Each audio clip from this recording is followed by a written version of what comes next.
Good afternoon. My name is Malcolm X Gaming, and I will be giving a 4 to 5 minute analytical speech on Mark Antony's speech on Julius Caesar's death.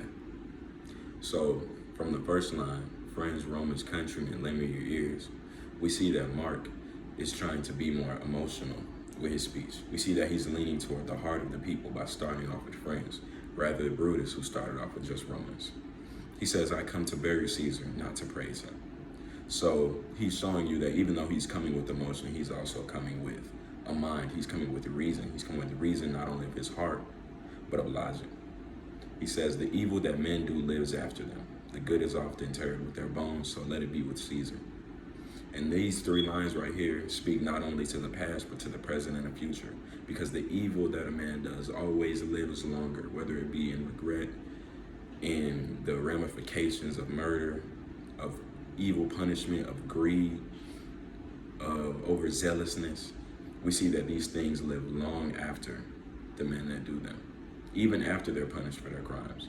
And the good is often interred with their bones, meaning that the good deeds that a man does die with him. The noble Brutus have told you Caesar was ambitious.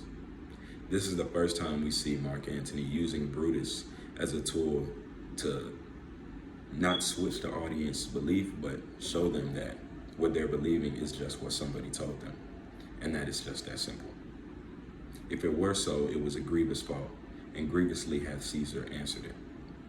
This is the price that Caesar had to pay for his ambition, that Brutus said, and that Mark Antony is here re-emphasizing.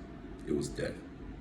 Here under leave of Brutus and the rest, for Brutus is an honorable man, so are they all honorable men. Come I to speak in Caesar's funeral. He was my friend, faithful and just to me. So he's saying that even though he is here under the permission of Brutus, under the permission of a honorable man, he's saying that Caesar is still his friend, and that even though he may have been commissioned to speak, he's speaking of his own mind and of his own reason, of his own heart. He uses that in the line where he says, he was my friend, faithful and just to me, again appealing to the heart. But Brutus says he was ambitious.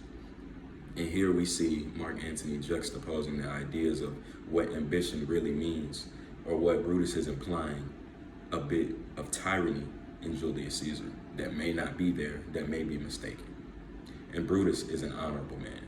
So here, when he reemphasizes the fact that Brutus is an honorable man, it brings into question what honorable really means, and whether or not what Brutus is saying is really something that would be of importance due to him being the one who said it. He hath brought many captives home to Rome, whose ransoms did the general coffers fill. Did this in Caesar seem ambitious? He's asking the question again and posing it in a real life scenario, things that Caesar did. He's asking, does this make him ambitious? When that the poor have cried, Caesar hath wept. Ambition should be made of sterner stuff, yet Brutus says he was ambitious.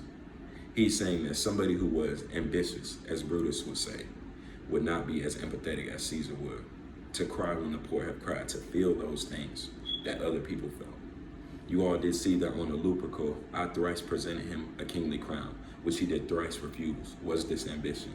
He's saying that this tyranny that Brutus says he claimed to have is not really tyranny. He's talking about his humility here, which he says that he denied the crown 3 times. Would somebody who's so ambitious deny a crown 3 times for, at this time in the past, was one of the most powerful countries to even exist?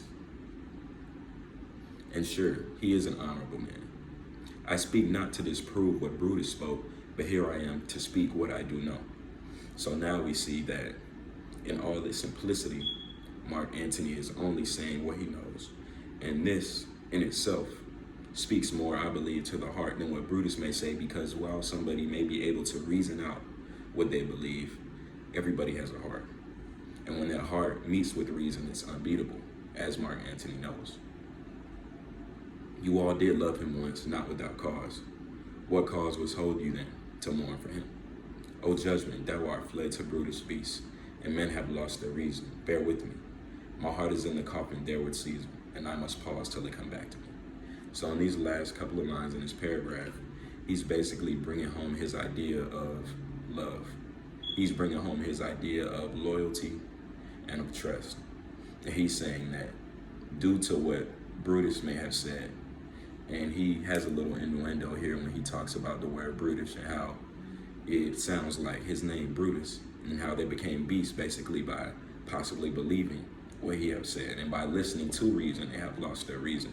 He asked them to bear with him, and he says that his heart is there dead with Caesar, because to him they took an honorable man, they took a truly good man, rather than what other people may portray themselves to be or what they may say.